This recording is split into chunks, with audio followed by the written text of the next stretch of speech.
ఐదుగురు జంపింగ్ ఎమ్మెల్యేల కేసులో స్పీకర్ గడ్డం ప్రసాద్ కుమార్ కీలక తీర్పు ప్రకటిస్తున్నారు. ఏదైతే ఒక్కొక్క ఎమ్మెల్యే వారిగా అసెంబ్లీలో తీర్పు కాపీని చదువుతున్నట్టు మనకు సమాచారం అవుతుంది. దీనికి సంబంధించి మనకు అభిప్రాయం తెలుసుకునే ప్రయత్నం చేద్దాం. ప్రముఖ అడ్వకేట్ మనకి శరత్ కుమార్ గారు కూడా ఆ ఫోన్లో అందుబాటులో ఉన్న డీటెయిల్స్ తెలుసుకునే ప్రయత్నం చేద్దాం. శరత్ కుమార్ గారు, గుడ్ ఈవినింగ్ అండి. Good evening sir.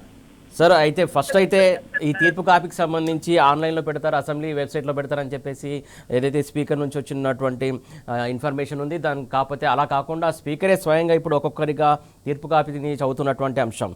అంటే తీర్పు కాపీని చదివిన తర్వాత ఆ తీర్పు కాపీని బయటకు రిలీజ్ చేస్తారా చేయరా అనేది అందరిలో ఉత్కంఠ నెలకొన్నటువంటి విషయం. ఇప్పుడు తీర్పు వచ్చినట్టుంది కదా ఆల్మోస్ట్. సార్ కొంచెం గట్టిగా మాట్లాడండి.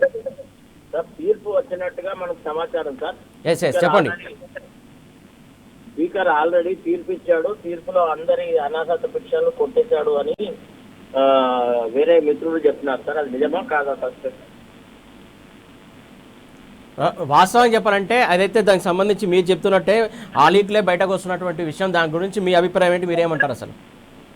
అది ఒకవేళ స్పీకర్ కనుక వాళ్ళ అనర్హత పిటిషన్లు కొట్టేస్తే అది ఎక్స్పెక్ట్ చేసింది స్పీకర్ నుంచి. ఎందుకంటే అనర్హత పిటిషన్లను యాక్సెప్ట్ చేయడంలోనే చాలా తాత్సారం చేసినాడు స్పీకర్. కోర్టుల ఇంటర్వెన్షన్ తోనే స్పీకర్ అనర్హత పిటిషన్లను అయిష్టంగానే విచారణకు స్వీకరించినాడు. కాబట్టి స్పీకర్ గా ఇంతకంటే ఎక్కువ గొప్ప నిర్ణయం ఏదో ప్రకటిస్తాడు అనేటువంటి భావన అయితే ఎవరికి లేదండి. స్పీకర్ నిర్ణయం చాలా లోపభూయిష్టము. దీని మీద హైకోర్టులో మళ్ళీ రిట్ పిటిషన్ వేయాల్సిన అవసరం అయితే ఉంటుంది. శరత్ గారు, ప్రధానంగా ఏదైతే పిటిషన్ సంబంధించి పిటిషన్దారులు బీఆర్ఎస్ సంబంధించినటువంటి ఎమ్మెల్యేలు కావచ్చు, బీఆర్ఎస్ వర్కింగ్ ప్రెసిడెంట్ కేటీఆర్ కావచ్చు, వివేకానంద కావచ్చు, మిగతా వాళ్ళంతా కూడా ఆధారాలతో సహా ఏదైతే విచారణ జరిగినటువంటి క్రమంలో స్పీకర్ గారికి ఇచ్చారు, చూపించారు, ఆధారాలను కూడా వెల్లడించారు. దీనికి సంబంధించి వీరి తరపునటువంటి అడ్వకేట్లు కూడా పూర్తి వివరాలు చెప్పారు, అన్ని చెప్పారు. అయినా కూడా ఇలాంటి తీర్పు రావడాన్ని ఎలా చూస్తారు?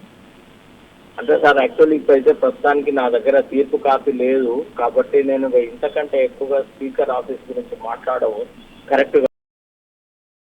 స్పీకర్ ఈ పర్టికులర్ కాంటెక్స్ట్ లో కూడా ఒక జ్యుడిషియల్ కెపాసిటీలో అతను తన వ్యవహారాలు చేస్తాడు. కాబట్టి తీర్పు కాపీని చూసిన తర్వాత ఇక మిగతా కామెంట్ చేస్తాను సార్. తీర్పు మాత్రం అంటే ఇంత బహిర్గతంగా వాళ్ళు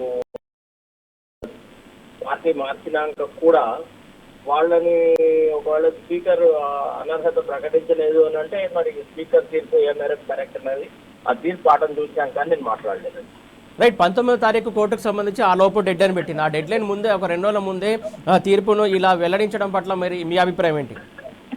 సార్, ఇప్పుడు ఒకటి ఏంటంటే ఆయన ఏదో ఒక గడువు లోపల మాట్లాడాలా, గడువు లోపల తీర్పు ఇవ్వాలా అనేటువంటి అంశానికి ప్రాధాన్యత ఇచ్చినట్టు కనపడదు తప్ప అతను న్యాయం చేయాలన్న ఆలోచనలో ఉన్నట్టుగా లేదండి. ఓకే, థ్యాంక్ యూ అండి శరత్ గారు. రైట్.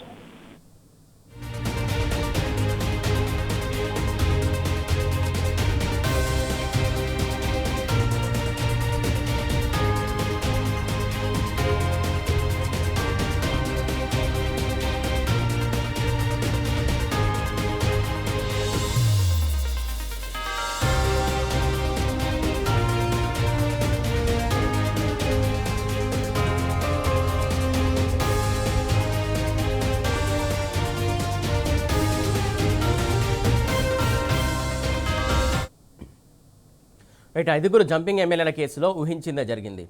స్పీకర్ గడ్డం ప్రసాద్ కుమార్ ప్రకటించిన తీర్పు ప్రకటించారు. అరకెప్పుడు గాంధీ, గూడెం మైపాల్ రెడ్డి, తెల్లం వెంకట్రావు, బండ్ల కృష్ణమోహన్ రెడ్డి, ప్రకాష్ గౌడ్ కేసులో తీర్పును వెలువరించారు. 5గురు ఎమ్మెల్యేల అనర్హత పిటిషన్లను కొట్టేశారు. ఎమ్మెల్యేలు పార్టీ ఫిరాయించినట్లు ఎలాంటి ఆధారాలు లేవని స్పష్టం చేశారు. విచారణ సందర్భంగా 5గురు ఎమ్మెల్యేల వాదనలు, పిటిషనర్ల వాదనలను స్పీకర్ తీర్పులో పేర్కొన్నారు. ఇరు వర్గాల లాయర్ల వాదనలను కూడా తీర్పు కాపీలో ప్రస్తావించారు.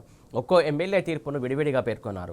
తాను తీసుకున్న నిర్ణయానికి గల కారణాలను తీర్పు కాపీలో సభాపతి స్పష్టం చేశారు. మరోవైపు జంపింగ్ ఎమ్మెల్యేల కేసులో స్పీకర్ తీర్పు సందర్భంగా మీడియాపై ప్రభుత్వం ఆంక్షలు విధించింది.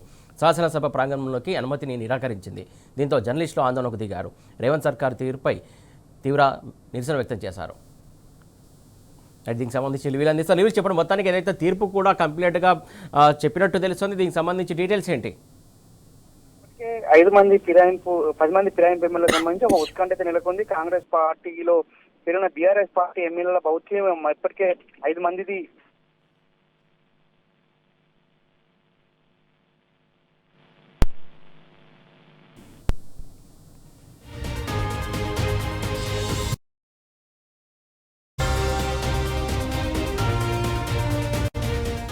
రాజ్యాంగానికి విరుద్ధంగా వివరిస్తున్నారని చెప్పేసి కూడా బీఆర్ఎస్ పార్టీ ఆరోపిస్తుంది. ఈ నేపథ్యంలో స్పీకర్ పైన స్పీకర్ పైన అసెంబ్లీ సుప్రీం నేపథ్యంలో వాళ్ళ హడావిడి చేసి ఒక తీర్పు ఇద్దామని చెప్పేసి స్పీకర్ నిర్ణయించినట్టు తెలుస్తుంది.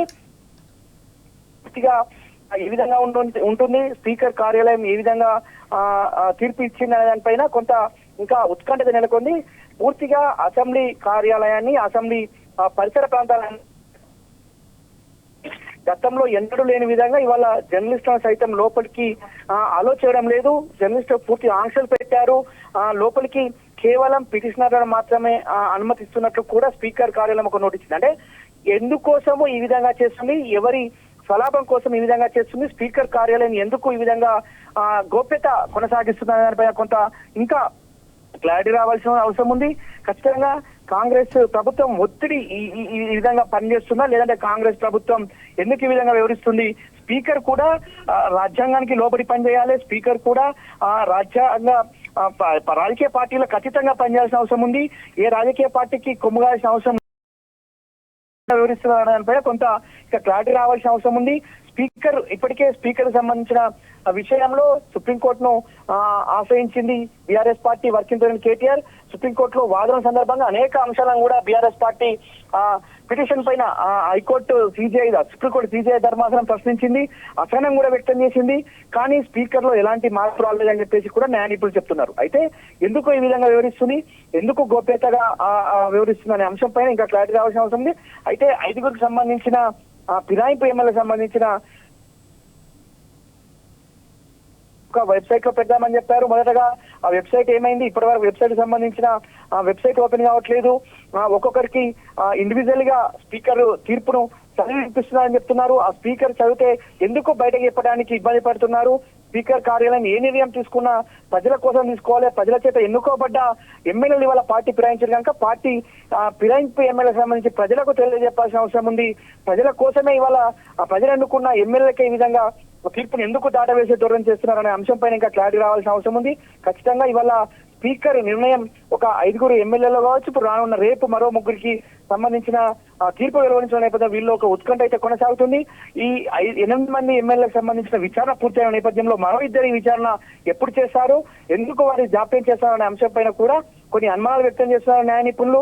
ఈ విధంగా చేయడం ద్వారా ఎవరికి లబ్ధి చేకూరుతుంది, ఎందుకు ఈ విధంగా చేస్తున్నారనే అంశంలో ఇంకా స్పష్టత ఇవ్వాల్సిన అవసరం ఉంది.